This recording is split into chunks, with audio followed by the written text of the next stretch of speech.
पटना को जाम से आजादी दिलवाने की कवायद में जुटी सरकार। मीठापुर जीपीओ से आर ब्लॉक को जोड़ने वाला पुल तैयार। झारखंड विधानसभा के बजट सत्र में पक्ष विपक्ष के बीच गतिरोध जारी। किसानों के मुद्दे पर सत्ता पक्ष और विपक्ष आमने सामने। विपक्ष ने मौजूदा सरकार पर लगाए कई आरोप।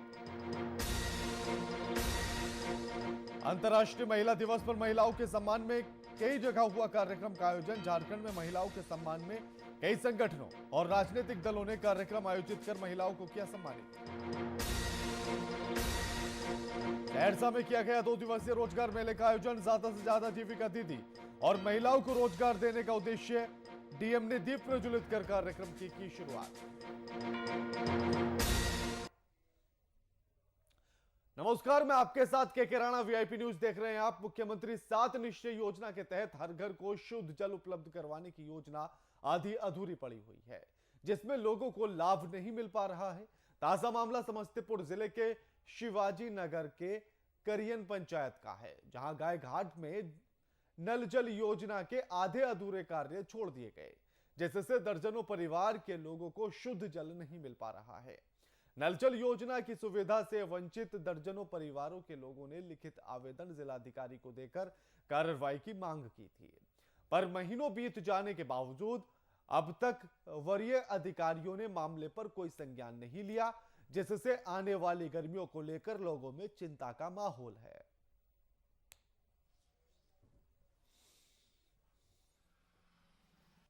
2 वर्ष हो गया लगा हुआ, लेकिन अभी तक कोई सुधार नहीं है। अब हम लोग गर्मी में परेशानी उठाना पड़ता है, कहीं बाहर से पानी ला करके पीना पड़ता है, इससे लोग को परेशानी है।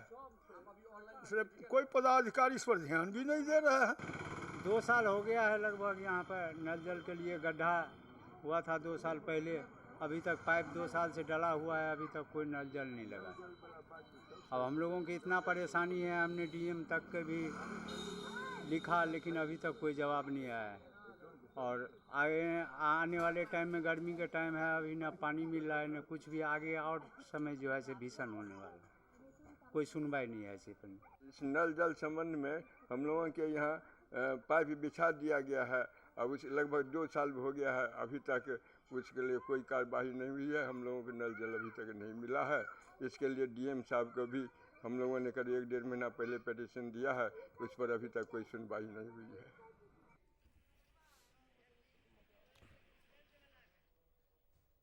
इस खबर पर हमारे साथ हमारे संवाददाता प्रवेश कुमार फोन लाइन पर जुड़ गए। प्रवेश, समस्तीपुर की हालात ये तस्वीरें बता रही हैं। मुख्यमंत्री का ड्रीम प्रोजेक्ट और उसमें उसमें लीकेज है और सारी योजना आधी अधूरी पड़ी है, फिर कैसे मिलेगा पानी? यह बड़ा सवाल है के राणा की मुख्यमंत्री का 7 निश्चय योजना जो हर घर को शुद्ध जल उपलब्ध कराना था, करीब 5 साल बीतने वाले हैं जी। सरकार ने फिर 7 निश्चय 2 का ऐलान किया है, जिस पर अब कार्रवाई की बात कर रहा है। लेकिन पहले पार्ट की अगर बात करें तो अब तक जिले में विभिन्न जगहों से यह मामला सामने आया, जहां अब तक नल जल का काम अधूरा पड़ा है। और ताजा मामला शिवाजी नगर के करियन पंचायत का है, जहां दर्जनों परिवार के लोगों को नल जल का शुद्ध पानी नहीं मिल रहा। वरीय अधिकारी को भी पत्र देकर उन्होंने इस गंभीर समस्या से अवगत कराया, लेकिन महीनों बीत जाने के बाद भी अधिकारी की नींद नहीं खुल रही इस पर। आखिर आने वाले गर्मी को लेकर आखिर इस लापरवाही का जिम्मेदार कौन है? मुख्यमंत्री साहब तो 7 निश्चय योजना 2 भी लॉन्च कर चुके हैं और पहले का काम पूरा नहीं है। जी हाँ, इसमें तो जनप्रतिनिधि से लेकर अधिकारी तक की उदासीनता देखी जा रही है। बावजूद ग्रामीणों की मांग के बाद भी इस पर किसी तरह का पहल नहीं किया जा रहा है। ये तो साफ हो रहा है कि अधिकारी और जनप्रतिनिधि इस सरकार के इस ड्रीम प्रोजेक्ट को लेकर पूरी तरह उदासीन है।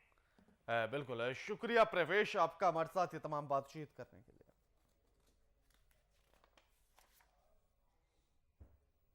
नीतीश सरकार पटना वासियों को नया तोहफा देने जा रही है। पटना को जाम से आजादी दिलाने की कवायद में सरकार एक और उपलब्धि हासिल करने वाली है। शहर के मीठापुर जीपीओ से आर ब्लॉक को जोड़ने वाला पुल बनकर तैयार है, जिसका उद्घाटन होली से पहले किया जाना है। इस पुल के बन जाने से शहर वासियों को लंबी दूरी की यात्रा और जाम से मुक्ति मिल जाएगी।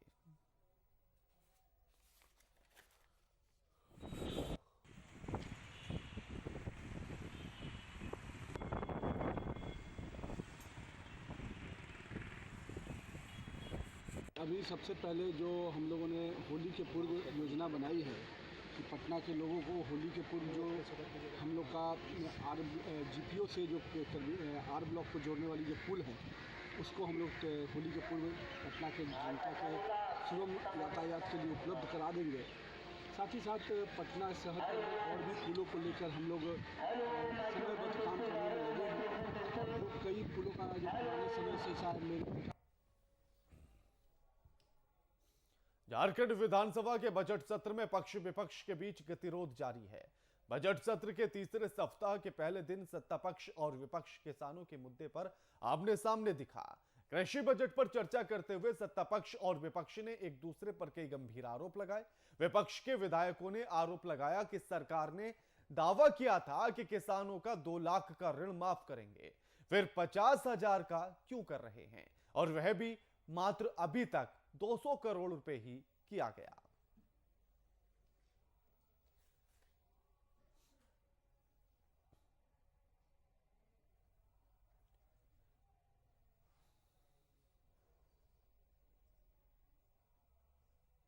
सरकार की थोथेबाजी और सरकार के मुख्यमंत्री जी ने खड़े होकर के कहा कि भाई ये बहुत अच्छा सदन चला, मैंने बहुत कुछ सुना, आप लोग भी लिखित में दे दीजिए।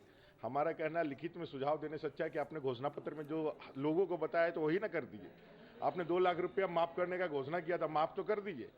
आप अपना जो किए हैं वही नहीं कर रहे हैं। और हम लोगों के लिए मैंने कि मुख्यमंत्री इमेज बिल्डिंग करने के लिए जैसे जो विपक्ष को इन्होंने कहा कि भी आप लिख करके दे दीजिए, ऐसा नहीं चलता है। देखिए, बहुत ही गैर जिम्मेदार विपक्ष है। लोकतंत्र में विपक्ष की बहुत अहम भूमिका होती है।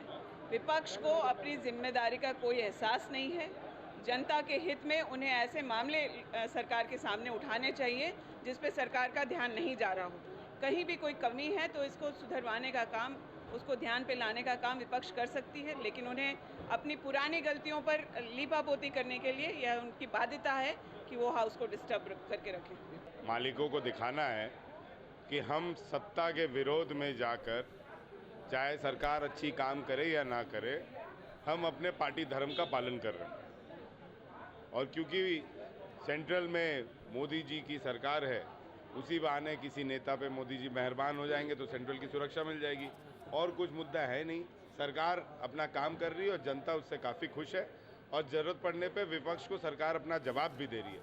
बट सच्चाई यही है कि जब जवाब सुनने का समय आता है तो हमारे जो विपक्ष के साथी हैं वो उठ के चले जाते हैं। कोई हल्ला है विपक्ष ने तो विपक्ष सुन नहीं सकती है।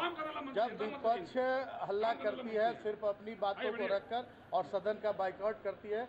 सदा जब हम लोगों ने जो अपनी बातों को रखा है और हमने कहा कि भाई आपको मुख्यमंत्री की आशीर्वाद योजना कब आप चालू कर रहे हो, आपने विभाग में अभी तक मार्च महीना चल रहा, मात्र 6% आपने खर्च किया। आप योजना बनाए हैं, पिछले 3300 करोड़ का बजट था आपका, मात्र 6% आप खर्च कर पाए हैं। तो भाई आप जवाब दीजिए ना, खर्च क्यों नहीं हुआ? किसानों की योजना को आप जमीन पर जब नहीं उतारोगे तो किसानों का विकास कैसे होगा? आप कह रहे हैं हम गो वाटिका जो है गो मुक्ति धाम बनाएंगे, तो गौ सेवा आयोग के जो पैसे मिल रहे थे गौशालाओं के, गौ माता के विकास संवर्धन के, पैसा आपने क्यों रोक दिया? जब आप चाहते हैं, हमारे आज कृषि पे हमारे पूर्व कृषि मंत्री श्रीमान रणधीर सिंह जी ने और श्रीमान केदार हाजरा जी ने जो सवाल रखे, सवाल उठता है कि हम उनके लक्ष्यदार भाषण सुनने के लिए सदन में नहीं आए हैं। हम उनसे जनता के जो सवाल हमारे माध्यम से, विधायकों के माध्यम से सदन के पटल पर आए हैं, हम उनका जवाब चाहते हैं। हम तो चाहते थे कि किसानों के कर्ज माफी का क्या हुआ। हम चाहते थे कि जो कृषि आशीर्वाद योजना था उसे इन्होंने बंद क्यों किया। खबर बिहार के बांका जिले की है, जहां गोपालपुर जेटीयू विधायक हथियार के साथ दुर्गा मंदिर के पास जमीन पर कब्जा करने पहुंचे।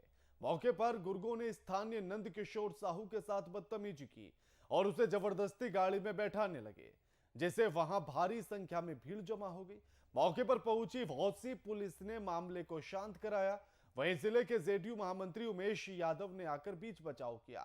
वहीं थाना अध्यक्ष भौसी ने बताया है कि इस भूखंड पर 2 लोगों के बीच 107 और 144 धारा का मामला दर्ज किया गया। फिलहाल पुलिस मामले की छानबीन में जुट गई है। निकालिए, जाने दीजिए। का जमीन कोनो है नहीं, विधिवत नहीं है, पेपर से भी नहीं है, किसी तरह नहीं है। और वह रंगदारी करने के ख्याल से यहाँ आया था और अपना रंगदारी दिखा रहा था। जो वह सब जगह करता है वही करने के लिए वह श्याम बाजार भी आया था। निकालिए, जाने दीजिए।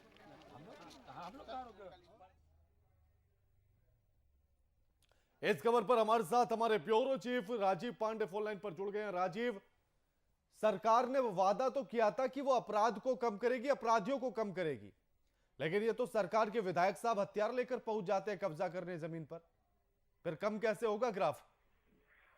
जी, गोपाल मंडल एक्चुअली वो तो सदैव चर्चा में रहने के लिए कुछ ना कुछ ऐसी बातें, ऐसी हरकतें क्या करते हैं जिसके चलते कि वो सब दिन चर्चा में बने रहते हैं। वो भागलपुर जिले के गोपालपुर प्रखंड विधानसभा क्षेत्र के वो विधायक है और कभी या तो वो गोली चलाने को बोलते हैं कि नहीं ये अपराध नहीं है, छेड़खानी केवल अपराध है, तो कभी वो जमीन दखल करने के लिए चाहे वो इन सारी तस्वीरों को देखने के बाद राजीव यकीन कर पाएंगे कि बिहार में अपराध का ग्राफ कम हो जाएगा अगर ऐसे संबोधन विधायक साहब के होंगे और इस तरह की कार्यशैली विधायक साहब की होगी?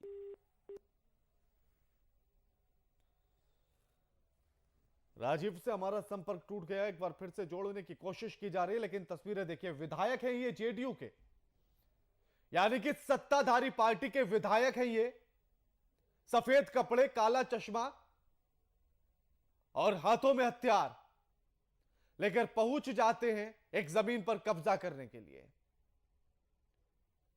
क्योंकि अब पार्टी में ये विधायक हैं, इन्हीं की पार्टी की सरकार है और पार्टी के मुख्यमंत्री हैं, तो विधायक साहब को फिर इतनी इजाजत तो है ही कि वो दबंगई कर सके, गुंडागर्दी कर सके। और अगर इतनी भी इजाजत नहीं देती सरकार या फिर मुख्यमंत्री साहब या उनकी पार्टी, तो फिर विधायक किस काम के?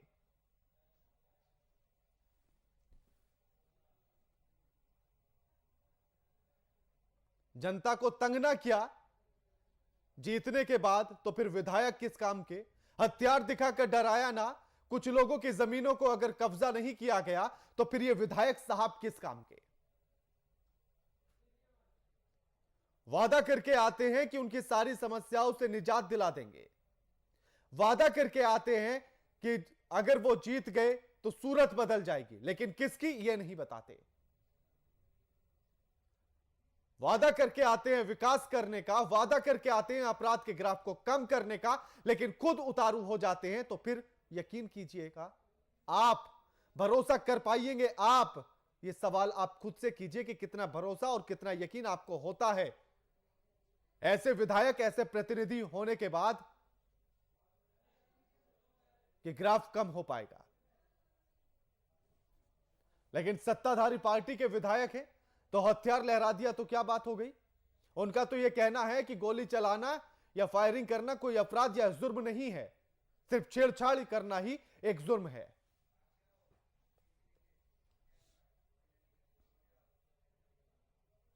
बीते दिन अंतर्राष्ट्रीय महिला दिवस के मौके पर महिलाओं के सम्मान में 60 साल से अधिक और 45 से 59 साल तक की महिलाओं को टीका दिया गया।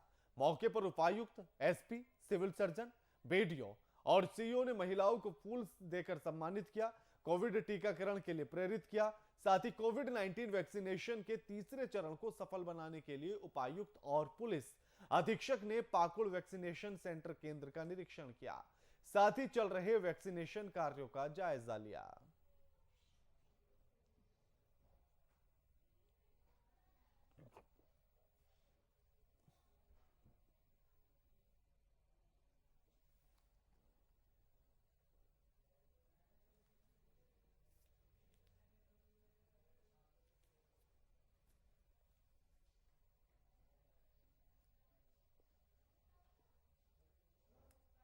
चौंतीस केंद्रों में से 2 केंद्र जो कि आपका अर्बन पीएससी जो है पाकुड़ में और सीएससी महेशपुर, इन दोनों को हम लोगों ने डेडिकेटेडली महिलाओं के वैक्सीनेशन के लिए आज चिन्हित किया है, जहां पर केवल और केवल महिलाओं का आज वैक्सीनेशन हो रहा है।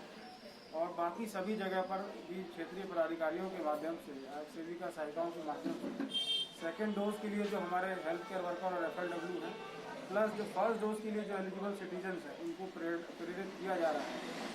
वैक्सीनेशन का ये जो फेज़ 1 मार्च से खुला है आम आबादी के लिए, जो कि 45 से 59 विशेष परिस्थिति में एवं 60 प्लस के लिए, उसमें अधिक से अधिक संख्या में लोगों को जागरूक करके उन्हें ये अवसर प्रदान किया जाए कि वो लोग आके अपने निकटतम सहरसा जिला क्रिकेट संघ ने रेनबो रिसोर्ट में प्रेस वार्ता का आयोजन किया। वहीं बिहार क्रिकेट एसोसिएशन में उठे विवाद पर बीसीए के सचिव ने अपनी बात रखी है और सहरसा जिले क्रिकेट संघ से संबंधित मुद्दों पर चर्चा की गई।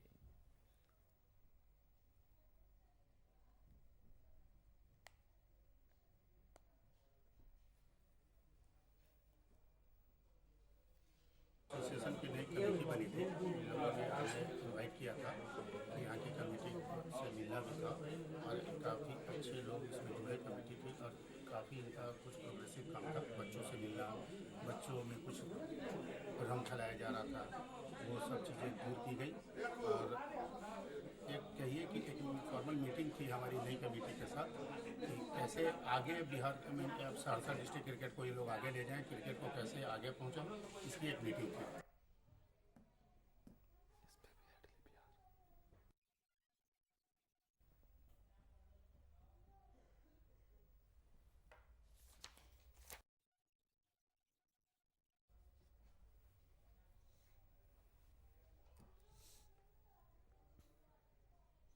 दहेज को लेकर महिला की प्रताड़ना और हत्या की खबरें अक्सर सामने आती हैं। ऐसा ही एक मामला नालंदा से सामने आया। मामला वेन थाना क्षेत्र का है, जहां दहेज की खातिर पति ने पत्नी की गला दबाकर हत्या कर दी। परिजनों ने बताया कि देर रात पति ने अपनी पत्नी की गला दबाकर हत्या कर दी और हत्या करने के बाद इसे आत्महत्या का नया मोड़ दे दिया। फिलहाल बेन थाने में पति के खिलाफ प्राथमिकी दर्ज कर ली गई। वहीं पुलिस ने शव को कब्जे में लेकर पोस्टमार्टम के लिए बिहार सदर अस्पताल भेज दिया है। मामले की छानबीन जुट गई है।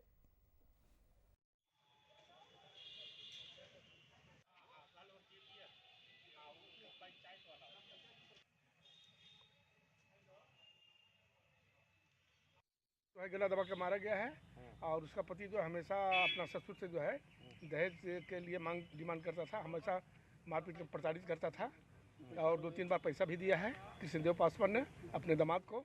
और वो जो है कल रात में जो है कल रात में जो है उसने 1-2 आदमी को सहारा लेकर के और घर में मीट बनाया, मुर्गा बनाया, रोटी बनाया और सब कुछ मौजूद है और वो जो है गला दबा करके लड़की को मार दिया। क्या कैसे क्या हुआ? हमको फ़ोन किया सुबह 5 बजे 4 बजे वरुण जी कि किमी को बचा लीजिए, ये जल्दी से आ जाइए। हाँ बोले आप कहाँ हैं? तो बोला हम टेकारी में हैं। ये तो बोला कि क्या हुआ है? बोला कि किमी नहीं है, अब जब जल्दी से अपना बचा सकते तो बचा लीजिए। ये हम कुछ नहीं जानते हैं। वो जबकि वही रात में वो वहीं पर था, 2 आदमी को और निमंत्रण आया था, दिया था, वो बुलाया था और घर में खाना वाना बना हुआ था, मीट उट रोटी वोटी सारा चीज़ बना हुआ था और 4 बजे सुबह में वो घर से निकला है। घटना कुछ क्या लग रहा है, क्या कारण? वो उसको हत्या किया गया है लाठी दाब की।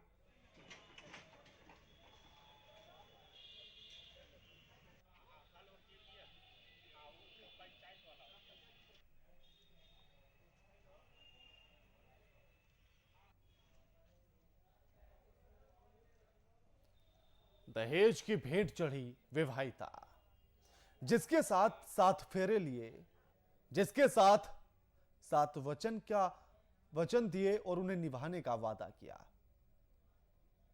उन्हीं 7 वचनों को, उन्हीं 7 फेरों को भुला दिया गया। शादी महज एक रिश्ता नहीं होती है, 2 परिवारों का मेल होती है, 2 विचारों का मेल होती है।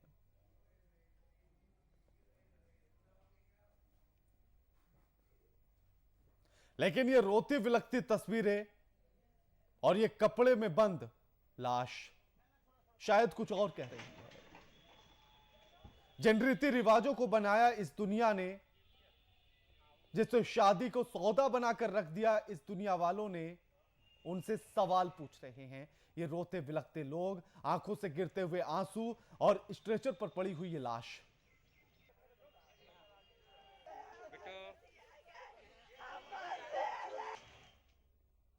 बेगूसराय में बीते दिन उस समय अफरा तफरी का माहौल मच गया जब सीवरेज निर्माण में काम कर रहे मजदूर गहरे नाले की मिट्टी के नीचे दब गया और मजदूर की मौत हो गई है। वहीं स्थानीय लोग और मजदूरों को सुरक्षित निकालने का हर प्रयास बेकार साबित हुआ। घटना की सूचना मिलते ही नगर थाने की पुलिस मौके पर पहुंची और शव को पोस्टमार्टम के लिए सदर अस्पताल बेगूसराय भेज दिया गया। अब जांच में पुलिस जुट गई है।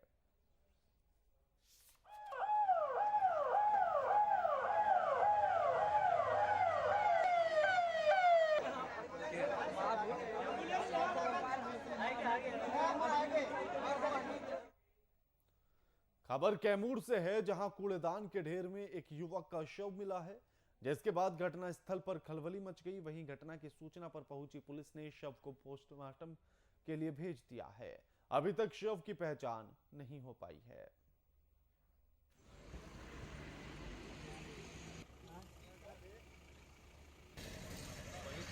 डेड बॉडी मिला है, क्या जानकारी मिल पाई है?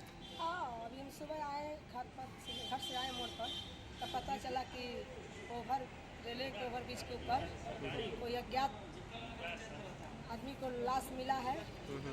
लग रहा है कि कोई हत्या कर कोई लाकर वहाँ बिक दिया। क्या लाश मिला है क्या यहाँ पे? हाँ, यहाँ मानिया ओवर ब्रिज है, रेलवे ओवर ब्रिज। यहाँ एक लाश बिगा हुआ है। यहाँ कोई नहीं जानता है कि लाश कहाँ का है, किसका है। आप लोग जा रहे थे मानिया तो देख। दरभंगा ट्रेन के एक बोगी के निचले हिस्से से निकली चिंगारी से पूरा बोगी में धुआं भर गया। आग लगने के बाद यात्रियों ने दलसिंह सराय स्टेशन पर बैकुंभ कर गाड़ी को रोका। आग लगने से यात्रियों में अफरा तफरी मच गई। वहीं फायर सेफ्टी से आग बुझाई गई। इसकी सूचना पाकर रेल अधिकारी मौके पर पहुंचे और जांच में जुट गए हैं।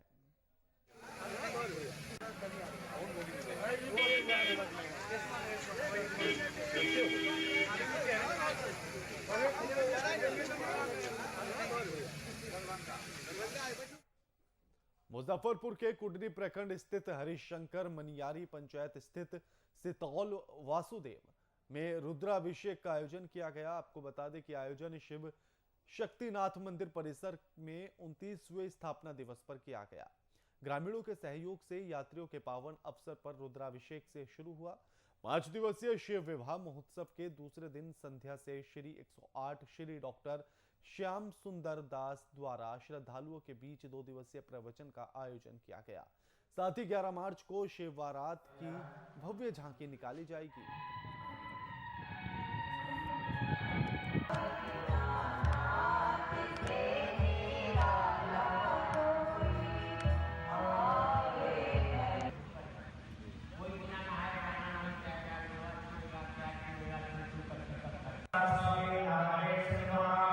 यहाँ एक 5 दिवसीय प्रोग्राम प्रत्येक साल है शिवरात्रि के शुभ उपलक्ष्य में किया जाता है। कब से की जाती है ये? जैसे कल 7 तारीख था तो 7 तारीख है से पूरे है से दिन है से महा रुद्राभिषेक का प्रोग्राम था जो कि सफल हुआ। और आज से है से 2 दिन का माने श्री 108 डॉक्टर श्याम सुंदर दास जी के द्वारा प्रवचन का आयोजन किया गया। लखीसराय में बेटी बचाओ बेटी पढ़ाओ योजना के अंतर्गत जिला स्थित समाहरणालय के मंत्रणा कक्ष में एकल कन्या अभिभावक सम्मान समारोह कार्यक्रम का आयोजन किया गया। साथ ही अभिभावकों को सम्मानित किया गया। कार्यक्रम का शुभारंभ जिला पदाधिकारी संजय कुमार सिंह, उप विकास आयुक्त अनिल कुमार समेत दीप प्रज्वलित कर कार्यक्रम का शुभारंभ किया गया।